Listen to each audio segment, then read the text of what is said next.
silakan datang ke Langkai Lanjukan. Di sana adalah gudang penelitian tentang peningkatan ekonomi, gudang penelitian tentang ekosistem, tentang komoditi, dan kami dari Yayasan Konservasi Laut itu memiliki beberapa data yang siap untuk dikolaborasikan dengan para akademisi. Tapi khusus dilanjutkan, itu awal sampai akhir tahun mayoritas dia menangkap gurita.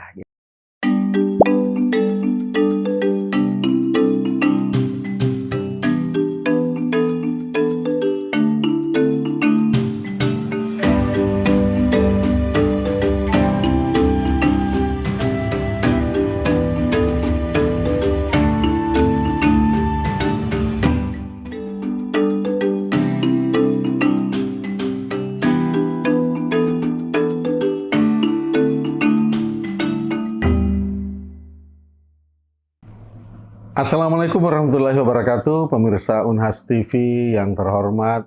Semoga acara ini menjumpai Anda dalam kondisi sehat walafiat dan dalam kondisi fit, menikmati lingkungan sekitar kita. Semoga lingkungan sekitar kita tetap segar. Acara ini Unhas Green disiarkan oleh Unhas TV bekerja sama dengan Mongga Bay Media. Dan seperti biasa kita akan membahas tentang lingkungan, Unhas Green, Unhas Lestari, Unhas Hijau, dan kita berharap bahwa lingkungan di sekitar kita senantiasa dalam kondisi yang mendukung hidup yang sehat.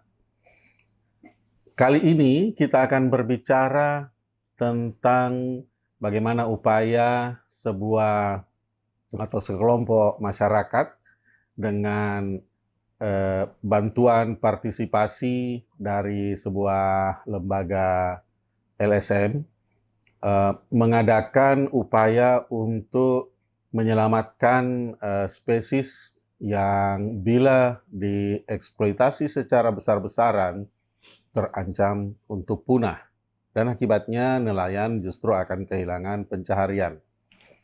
Spesies yang dimaksud adalah gurita. Gurita ini di pasar baik domestik maupun internasional itu memiliki permintaan yang cukup besar, dan oleh karena itu nelayan seringkali mengambilnya secara besar-besaran. Tapi ini akan mengancam kondisi dari gurita. Di dalam dunia perikanan kita mengenal istilah overfishing, yaitu suatu kondisi di mana nelayan menangkap secara berlebih, dengan kata lain eksploitasi secara berlebihan, yang justru akan membahayakan status keberadaan dari spesies tersebut, dan bila spesies tersebut habis atau punah, maka kondisi itu akan memukul balik kepada nelayan. Kali ini saya ditemani oleh Bung Sul, atau nama lengkapnya Adi Sulkarnain, Sarjana Kelautan, Sarjana Ekonomi Sumber Daya. Siap, Pak. Gimana kabar Pak Zul? Alhamdulillah baik sekali pada pagi hari ini, Pak. Ya, Pak Zul dari Lembaga Yayasan Konservasi Laut, atau dikenal juga sebagai YKL. Lembaga ini selama beberapa tahun belakangan ini, 3 atau 4 tahun ya. Betul, Pak. Itu membina masyarakat di 2 pulau yang berada di wilayah Kota Makassar, termasuk dalam Kepulauan Spermonde, yaitu Pulau Langkai dan Pulau Lanyukang. Bagaimana aktivitas YKL bekerja sama dengan masyarakat untuk mengkonservasi gurita agar supaya gurita tetap dalam stok yang aman untuk dimanfaatkan oleh nelayan. Kita akan berbicara lebih banyak lagi dengan Pak Zul. Gimana kabar Pak Zul? Sehat? Alhamdulillah baik pada pagi hari ini, Pak. Sehat selalu. Bagaimana dengan Bapak? Alhamdulillah. Terima kasih sudah memenuhi undangan kami dan hadir di studio Unhas TV. Kami itu ingin mendengar lebih banyak penjelasan dari Pak Zul, keterangan tentang aktivitas yang bagi sebagian masyarakat itu merupakan sebuah kegiatan yang mungkin dianggap mereka tidak begitu mengerti dengan yang namanya konservasi, untuk apa juga kita harus menjaga populasi gurita. Nah, YKL tentu punya alasan mengapa gurita dan mengapa di Pulau Langkai dan Lanjukang. Bisa cerita sedikit latar belakangnya, Pak Zul? Siap, Pak Rijal. Inisiatif kami sebenarnya di Pulau Langkai dan Lanjukang itu sudah sekitar 3 tahun yang lalu lah ya. Kita menyebutnya namanya proteksi gama, Pak. Proteksi Apa itu? gama ini program penguatan ekonomi dan konservasi di masyarakat, berbasis masyarakat di Pulau Langkai Lanjukang. Memang sebenarnya tujuan dari program ini adalah bukan khusus guritanya saja, tapi bagaimana mengerekapri ekosistem di sana, khususnya terumbu karang, dan melindungi beberapa spesies-spesies yang dilindungi di sana. Kenapa gurita? Mungkin ini pertanyaan menarik ya. Kenapa gurita? Iya. Prinsip YKL dalam melakukan pendampingan di masyarakat, kita selalu melihat apa aktivitas utama yang dilakukan di sana.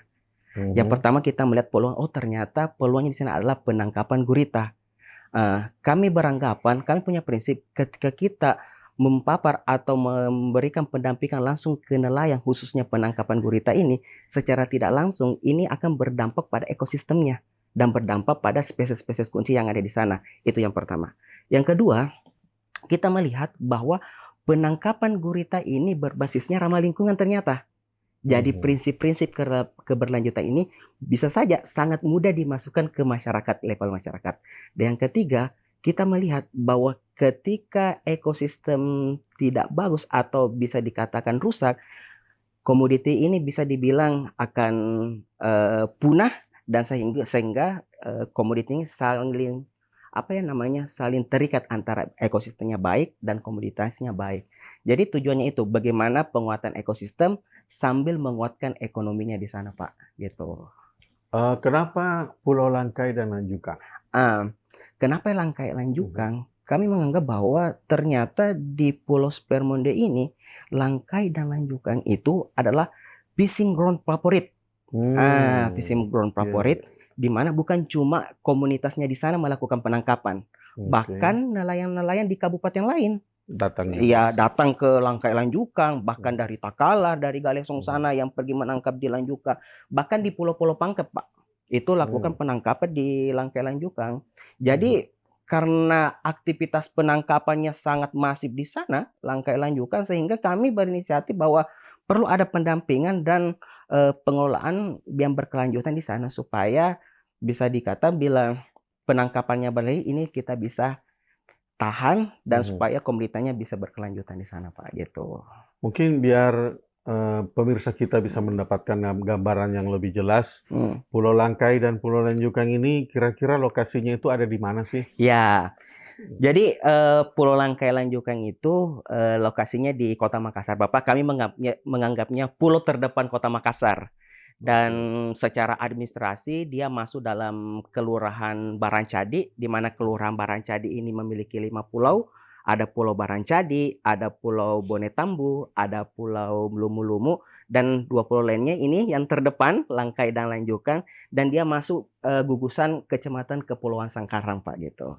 Kalau akomodir akses ke sana itu ya sekitar sejam sampai 2 jam lah dari kota utama kita Makassar ini. Gitu. Naik perahu nelayan ya? Baik naik perahu nelayan, bahkan itu sampai 2 jam lah, ya, seperti itu. Kalau dari jarak mil, berapa mil dari Pantai Losari? Dari Pantai Losari ya, kalau dari Pulau Lanjukang itu sekitar 20 sampai 30 mil, Pak. Seperti itu, mil laut. Oke. Ya. Tidak begitu jauh sebenarnya. Tidak begitu jauh sebenarnya. Dan masih tetap bagian dari Kota Makassar. Masih bagian dari Kota Makassar. Ini mungkin sebuah informasi menarik karena belum tentu orang Makassar sendiri sudah pernah ke pulau ini. Betul sekali, ya, Pak. Bahkan memang ini pulau bisa dikata pulau favorit ya. Oh, oke, gitu. Ya. indah ya di Indah sana. betul sekali, Bapak. Oke, mudah-mudahan nanti orang-orang Makassar punya waktu untuk datang ke sana, Betul. sekaligus juga berinteraksi dengan masyarakat nelayan yang sudah ada di sana. Lebih jauh lagi, jadi gimana tuh ceritanya waktu teman-teman dari YKL datang ke sana, sambutan masyarakat kira-kira bagaimana? Kan biasanya orang di pulau itu agak curiga, ini orang mau ngapain ini? Apakah anggota tim sukses dari suatu apa gitu, calon dari caleg, atau gimana sambutannya, Pak? Iya betul sekali, Pak. Karena memang, banyak konotasi negatif ya ketika orang Hmm, baru datang ke pulau itu ya, dianggapnya caleg lah atau apa semacamnya. Tapi kami punya prinsip, Pak, ya, kalau kita melakukan pendampingan di masyarakat, itu kita betul-betul berbaur dengan masyarakat, menjadi mhm, masyarakat itu sendiri. mhm, Di awal kami melakukan program, itu sama sekali kita tidak menyebut yang namanya tata kelola dan ingin buka tutup dilakukan di sana. Tapi oke, kita belajar bagaimana makan dengan masyarakat, bagaimana isu-isu di masyarakat, sehingga ternyata isu-isu ini penting untuk kita bahas gitu. Dan lambat laun masyarakat terima kami karena kami menganggap kita tidak terlalu eksklusif, bahkan mhm, sesama nelayan kita ngumpul-ngumpul di pinggir pantai, sehingga masyarakat menganggap kita bahwa dia bagian dari masyarakat itu sendiri gitu. hmm, Jadi akses informasi mulai dari situ gampang kita masukkan, Pak. iya, Jadi kata kuncinya adalah bagaimana kita menjadi bagian dari masyarakat itu, menjadi masyarakat itu sendiri, gitu. betul sekali. Iya, Ya, supaya kita bisa bekerja sama, tentu betul, dimulai dengan proses komunikasi yang baik dan menjadi bagian dari masyarakat itu sendiri betul, kan. betul. Ya, lantas gimana langkah selanjutnya setelah berhasil membangun raportur dengan Iya. masyarakat atau menjadi lebih dekat dengan masyarakat, langkah selanjutnya bagaimana? Eee, Berbicara tata kelola sebenarnya buka tutup, sebenarnya kalau kita bisa lihat, kita akui di Bugis Makassar itu bukan tradisi, Hmm, bukan tradisi. Bahkan kita menganggap bahwa tradisi, nelayan kita, Bugis Makassar itu tradisi pemburu. hmm, Jadi konsep-konsep konservasi ini memang sebagai tantangan, tapi kita pelajari. Sembari kita berbaur dengan masyarakat, ada hal kata kunci yang kita pelajari. Ternyata kalau kita bisa lihat, tradisi-tradisi penangkapan atau tradisi-tradisi teknologi teknologi nelayan kita di Bugis Makassar itu hasil adopsi ketika dia melakukan penangkapan di misalnya di provinsi lain. Jadi ada hmm, adopsi teknologi yang bisa dia terapkan di sini. Nah, ini kata kuncinya. Jadi kami menganggap bahwa ketika ada nelayan yang sudah berhasil di lokasi tersebut dan kita adopsi itu dan di mana nelayan itu sendiri yang menyampaikannya dengan mudah dia bisa masuk. Maka dari itu kami dengan nelayan itu belajar bersama, Pak. Belajar bersama dengan lokasi-lokasi yang sudah berhasil. Tapi bukan melalui perantaranya kami. Langsung hmm. dengan nelayan yang berhasil, dengan nelayan yang ingin belajar. Oh, jadi Ah, ada semacam studi banding ada dulu. studi banding, Pak. Oke. Ada studi banding. Karena kami menganggap nelayan ingin berubah ketika ada benefit langsung secara ekonomi yang bisa dia dapatkan. Mhm, Dan maka ya. dia lihat, oh ternyata buka tutup yang dia lakukan atau tata kelola yang dia lakukan di sana memberikan benefit ekonomi. Nah, Mhm, muncullah inisiatif itu untuk melakukan uji coba buka tutup di Langkai Lanjukan. mhm, Walaupun memang pendekatan-pendekatan yang kami lakukan adalah berupa pembelajaran-pelajaran secara bertahap, baik mhm, itu melibatkan praktisi dan melibatkan akademisi. Bahkan dari UNAS sendiri mhm, biasa kita undang ke mhm, lokasi untuk memberikan ya. pemahaman-pemahaman gitu. Oke. Jadi memang ada beberapa hal yang menarik di Hmm, situ, yang mungkin perlu kita jadikan pelajaran. Jadi, eee, YKL datang sebenarnya membawa sebuah konsep baru betul, tentang konservasi, ya. Tapi kemudian kan masyarakat pulau itu masyarakat yang cukup, tertutup, iya menyaring betul, apa informasi yang mau mereka terima. Jadi memang harus membangun dulu kedekatan betul, dan itu pun tidak otomatis ya, betul harus sekali, Pak. diperlihatkan manfaatnya dulu. Nah, mungkin bisa jelaskan sedikit, teori dari upaya konservasi dengan istilah buka tutup ini. Buka tutup ini apa sebenarnya? Jangan Ya. sampai kayak lemari buka tutup ya. Betul sekali, Bapak. Jadi sebenarnya buka tutup itu adalah sistem tata kelola Hmm. yang kami bangun bersama-sama masyarakat Langkai Lanjukan, di mana memberikan waktu gurita untuk bertumbuh selama 3 bulan. Jadi Hmm. memang di Langkai Lanjukan itu ada wilayah perairan, kan kita sudah riset, Pak. Ada beberapa lokasi tangkapan dan ada beberapa yang kita tutup selama 3 bulan. Kenapa 3 bulan? Karena ini tadi hasil pembelajarannya kami dengan masyarakat, dengan akademisi-akademisi. Ternyata dengan waktu 3 bulan, ketika kita tutup, itu bisa secara signifikan guritanya akan bertumbuh lebih berat 2 kali lipat misalnya. Maka dari itu, dengan harapan kita tutup selama 3 bulan, itu gurita pertumbuhannya lebih signifikan dan bisa memberikan pendapatan ekonomi yang lebih besar untuk masyarakat sendiri. Dan yang kedua, bukan saja dari segi ekonomi, tapi tentu dari ekosistemnya juga. Dari ekosistem yang kita tutup misalnya, dari lokasi yang kita tutup, kami sudah riset Bapak, 5-10% itu terrecovery ekosistem terumbu karangnya. Jadi buka tutup adalah suatu kegiatan atau sistem yang diinisiasi oleh masyarakat Langkai Lanjukan untuk menutup lokasi tangkapannya secara bergulir selama 3 bulan itu, dengan harapan dampaknya secara ekonomi, tentu ke pendapatan nelayan. Yang kedua, untuk menjaga ekosistem terumbu karang yang ada di sana, gitu. Oke, nanti kita lanjut kembali Pak Zul, para pemirsa yang terhormat. Kita akan dengar lebih jauh bagaimana proses masyarakat mengadopsi sebuah konsep yang baru, Betul. namun bermanfaat dalam hal konservasi lingkungan ini. Dan ini bisa menjadi pelajaran buat kita ketika kita akan menerapkannya di tempat lain.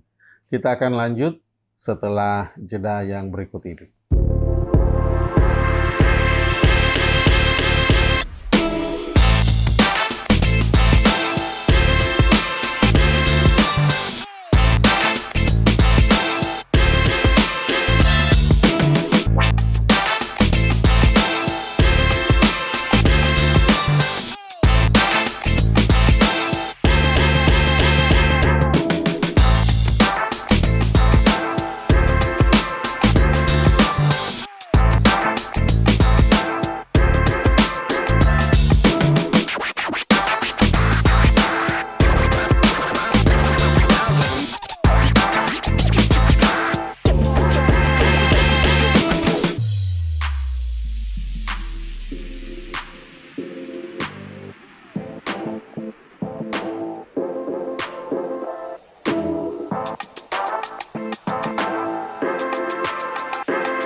Baik, pemirsa Unhas TV yang berbahagia, kita kembali dan kita akan melanjutkan diskusi kita dengan tamu istimewa kita hari ini, Bung Adi Zulkarnain dari Yayasan Konservasi Laut, YKL.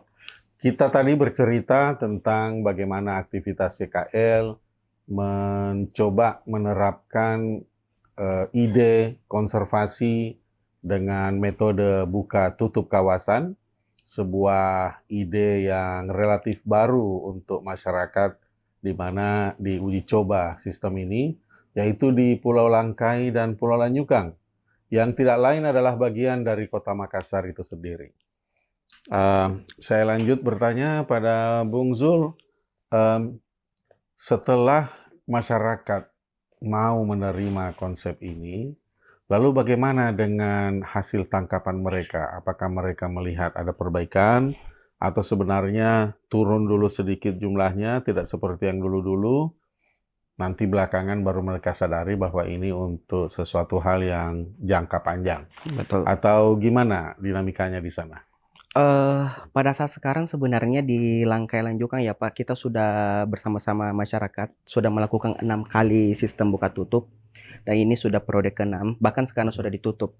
Tapi memang pada tahap pertama yang kita lakukan, memang namanya uji coba, di tahap awal itu di tahun 2021, secara signifikan memang ketika kita melakukan uji coba pertama, tidak ada dampak signifikan terhadap guritanya. Tapi terhadap ikan-ikan demersal seperti kakap, kerapu itu bahkan melimpah di lokasi di uji coba yang pertama. Dan bahkan ekosistemnya secara mulai terrecovery sekitar 5-10%. Nah, ini menjadi bahan evaluasi ya. Kok kenapa ya pada saat uji coba pertama guritanya malahan tidak bertumbuh gitu. Maka ini menjadi bahan evaluasi kami dengan masyarakat. Oh, ternyata lokasinya tidak cocok misalnya gitu. Oh, ternyata musimnya tidak cocok misalnya. Nah, ini menjadi bahan evaluasi kita bersama masyarakat untuk menempatkan lokasi yang dimana kira-kira produktif untuk gurita berkembang. Nah, pada periode 2, 3, dan 4 barulah kelihatan hasilnya. Nah, sampai ke puncaknya di awal bulan kemarin, di awal bulan 4 kemarin kita lakukan pembukaan yang ke-6, bahkan dengan waktu 1,5 jam saja nelayan bisa mencapai penangkapan itu sekitar rata-ratanya 2 kilo up. Dan itu sekitar cuma dalam kurun waktu 1,5 jam, 1,5 jam, Pak. Dan secara tidak langsung ini memberikan dampak langsung. Wah, dengan hanya waktu 1,5 jam ini, mereka bisa mendapatkan rata-rata 2-3 kilo per orang, Pak. Apalagi waktu menangkap nelayan itu kan mulai dari jam 6 pagi sampai jam 12 siang ya. Dan ini cuma waktu 1,5 jam itu memberikan dampak yang signifikan Jadi gitu. masih pagi Iya, sudah penuh kerajaan. iya betul Pak. Gitu. Memang di 2 pulau ini, kalau boleh gambaran lagi lebih jelas buat pemirsa kita, itu 2 pulau ini ada berapa kepala keluarga, lalu apakah memang semuanya nelayan, ada berapa kira-kira perahu nelayan yang tersedia untuk menangkap gurita? Kalau misalnya di Langkai memang dikategorikan populasinya banyak ya Pak. Kalau khususnya di Pulau Langkai ada sekitar nelayan sekitar 100-an nelayan gurita yang ada di Langkai. Kalau di Pulau Lanjukang itu memang mayoritas malahan penangkap gurita itu sekitar 23-30 orang yang melakukan penangkapan gurita. Memang nelayan di sana fokusnya nangkap gurita, tapi khusus di Langkai di musim-musim tertentu itu dia melakukan penangkapan yang lain, komoditas lain seperti ikan kakap kerapu. Baru di sekitar musim-musim akhir tahun itu ketika masuk musim barat dan awal tahun itu beralih kembali ke gurita untuk menangkap gurita. Tapi khusus di Lanjukang itu awal sampai akhir tahun mayoritas dia menangkap gurita gitu Pak. Oke, dan kedua pulau ini bertetangga ya? Bertetangga, betul. Berjarak hanya beberapa kilometer mungkin? Iya, betul Bapak. Oke.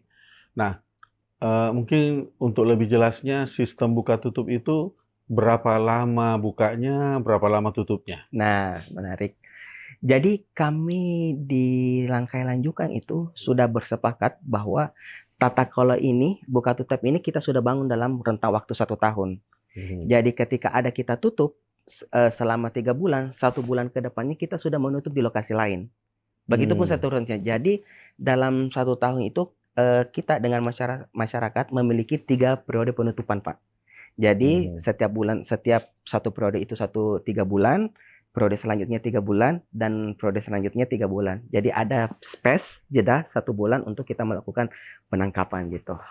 Oke. Seperti itu. Jadi 3 bulan ditutup, kemudian 1 bulan dibuka, Iya. ditutup lagi 3 bulan. Iya, betul. Oke. Nah, persoalannya, bagaimana caranya mengawasi bahwa memang ketika ditutup itu tidak ada yang mencoba mencuri-curi kesempatan, sembunyi-sembunyi turun ke laut. Betul. Itu bagaimana caranya diterapkan aturannya? Wah, memang ini sangat berat sekali ya Pak, apalagi di periode-periode awal. Bahkan tantangannya itu bukan cuma dari luar, dari dalam pun menjadi tantangan kita. Tapi memang dari 3 tahun terakhir kita memang selalu belajar bersama bagaimana dulu memperbaiki internalnya kami, bagaimana pengawasan itu berlaku untuk nelayan itu sendiri dulu. Baru sekarang memang nelayan-nelayan lain juga secara partisipatif, secara aktif untuk melakukan pengawasan di lokasi buka tutup itu bahkan sampai malam, Pak. Karena memang tantangannya adalah nelayan-nelayan dari tetangga, dari pulau-pulau lain, Mhm. dari kabupaten lain melakukan penangkapan di malam hari. Nah, Hmm. ini titik beratnya. Hmm. Ketika kita melakukan pengawasan misalnya sampai jam 1 malam, Bapak, itu biasa menangkap dia jam 2 malam. Jadi biasa kita kecolongan dan kita memang akui ini 100% belum berjalan secara optimal ya, kita akui itu. Tapi memang kita juga menyadari perlu ada pembelajaran-pembelajaran dalam hal ini misalnya pengawasan. Tapi setidaknya masyarakat secara partisipatif ikut aktif dalam mengawasi sistem buka tutup ini gitu. Gitu.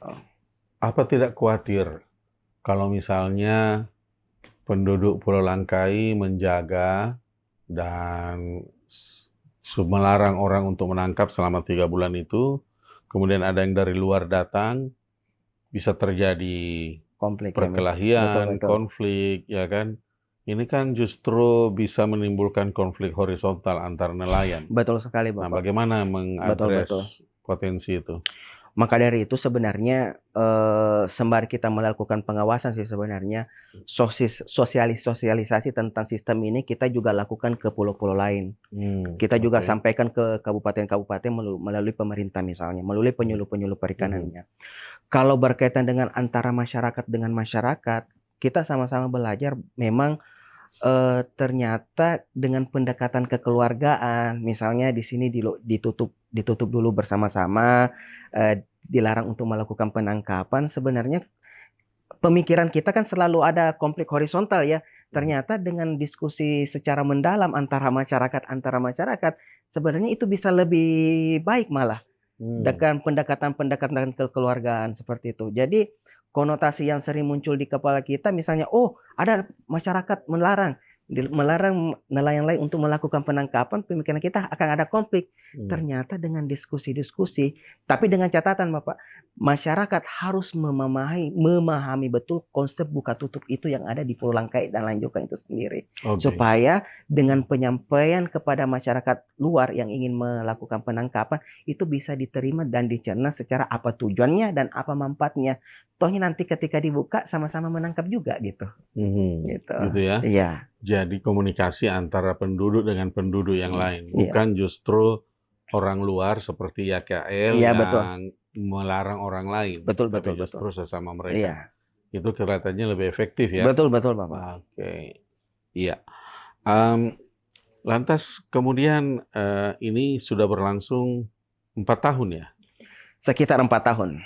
Oke. Nah, kira-kira bagaimana kelanjutannya? Karena kalau saya tidak salah, YKL menganggap masyarakat sudah mandiri, ya.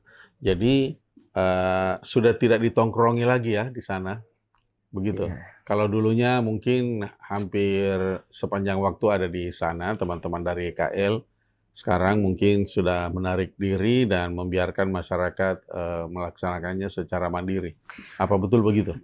Sebenarnya bukan menarik diri ya Pak. Ya. Kami tetap ada di sana secara aktif memberi masukan misalnya. Tapi memang betul bahwa keberlanjutan program sangat penting. Apalagi ketika YKL sudah tidak di Langkai Lanjung, siapa yang akan melanjutkan sistem ini?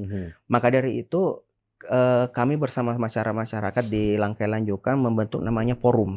Forum Pasibuntuluki namanya. Forum Pasibuntuluki ini adalah forum pengelola sistem buka tutup Lanjukan Langkai. Jadi Pasibuntuluki ini dari bahasa Makassar ya Pak. Sibuntulu artinya bertemu. Jadi kami harapannya bahwa dari forum ini, dari yang isinya masyarakat itu sendiri bisa secara mandiri untuk mengelola sistem buka tutup itu. Walaupun memang kita akui perlu ada pendampingan secara intens terhadap forum ini gitu. Dan prinsip tata kelola itu kan memang dari segi pengelolanya harus juga ada wilayah dan aturan mainnya. Jadi kami harap dari prinsip-prinsip ini pengelola ini bisa menjalankan secara mandiri gitu. Apa ada aturan semacam apa ya, perda atau barangkali aturan dari bupati dalam bentuk hitam di atas putih gitu? Sebenarnya kalau dari Forum Pasibuntuluki ini yang diakui kan sebenarnya masyarakatnya membentuk kelompok ya untuk mengelola ini. Itu diakui secara SK, cuma SK kelurahan sih sebenarnya Pak. Itu yang Oke. mengakui kelompok ini bahwa ini kelompok akan mengelola sistem buka tutup. Tapi kalau secara aturan regulasi dari Perda, Pergub secara langsung untuk mengikat forum ini yang mengelola buka tutup ini belum ada. Dan memang yang ini yang kami perjuangkan sekarang Bapak, Oh bagaimana gitu. hak kelola ini sebenarnya diakui oleh pemerintah, diakui oleh negara lah misalnya, supaya pemerintah juga hadir di sana untuk mendukung tata kelola kita gitu. Oke. Jadi kondisi sekarang masyarakat sudah melihat gurita ini sebagai sesuatu yang harus dikelola. Betul sekali. Tidak bisa dieksploitasi secara berlebihan karena justru akan membahayakan mereka ya. Betul, betul. Jadi sudah ada kesadaran yang muncul. Nah, sekarang tantangannya adalah bagaimana menjaga keberlanjutan dari program ini. Nah, tadi ada Pasibuntuluki, tapi ini mungkin ada ndak komitmen dari semua pihak yang ada di Pasibuntulu? Karena ini kan ceritanya Pasibuntulu ini melibatkan berbagai pihak ya. Ada pemerintah di dalam, kemudian ada apa lagi? Ada pedagangnya barangkali, ada masyarakatnya, ada nelayannya. Nah, bagaimana mengatur Pasibuntuluk ini supaya memang betul-betul menjadi sebuah wahana atau wadah yang menjamin bahwa inisiatif ini tidak berhenti di sini, tapi akan berlanjut terus ke depan. Betul sekali. Mungkin sedikit juga Pak. Jadi Forum Pasibuntuluki ini sebenarnya dalamnya cuma masyarakat, kelompok masyarakat yang akan mengelola sistem buka tutup ini. Betul tadi keberlanjutannya. Jadi memang tantangan di semua program dimanapun itu di Indonesia yang menjadi PR penting adalah keberlanjutannya. Kita akui memang kegiatan-kegiatan seperti ini, program-program ini tidak bisa dilakukan secara sendiri-sendiri, parsial-parsial. Artinya masyarakat melakukannya sendiri. Memang butuh dukungan penting dari pemerintah misalnya. Seperti itu. Yang kami lihat sekarang, masyarakat kan sudah memiliki komitmen, itu yang pertama. Komitmen melakukan tata kelola di Langkai Lanjukang dengan forum ini. Dan kita juga harus mengingat Pak, di Langkai Lanjukang itu masuk kawasan pencadangan kawasan konservasi. Gitu, pencadangan kawasan konservasi. Kami berharap karena regulasi dan aturan sebenarnya di Indonesia itu belum ada secara kuat untuk mengatur hak kelola masyarakat, tapi di kawasan konservasi itu masih bisa kita masukkan.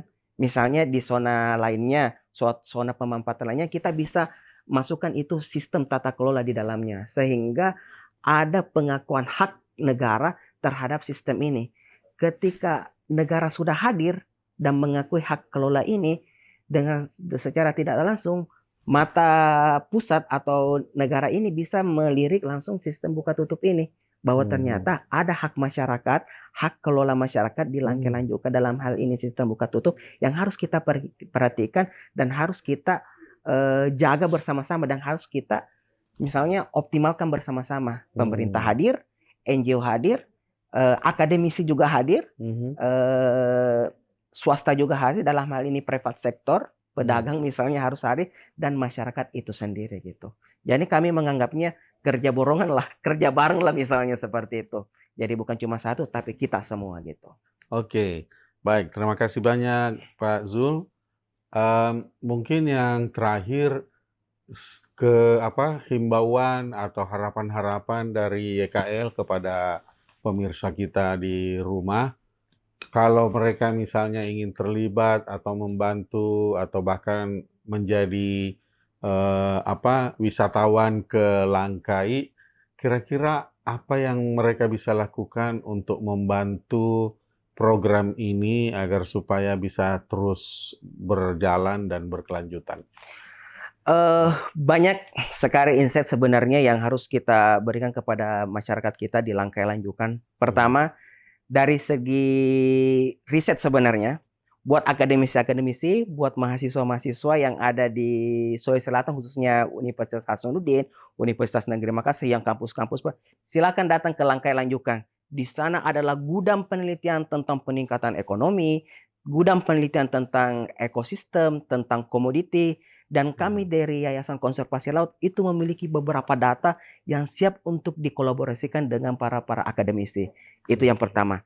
Yang kedua, para wisatawan yang ingin melakukan kunjungan ke khususnya ke Lanjukang, itu di sana ada wisata penyu sebenarnya. Namanya adopsi penyu.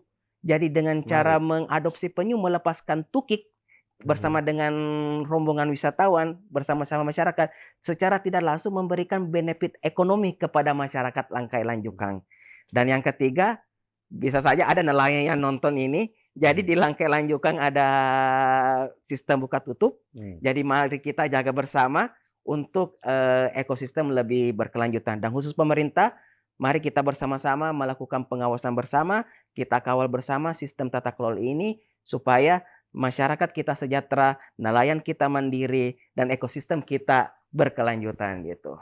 Baik, terima kasih banyak Pak Adi Zulkarnain sudah hadir di acara kita hari ini. Terima kasih Bapak. Semoga inisiatif dari YKL, Yayasan Konservasi Laut, akan terus berlanjut dan masyarakat mendapatkan manfaatnya, dan mudah-mudahan bukan hanya di Langkai Lanjukang, Betul sekali. tapi akan ekspansi ke tempat lain untuk memberi pelajaran Betul. dalam bentuk konservasi yang lain. Betul.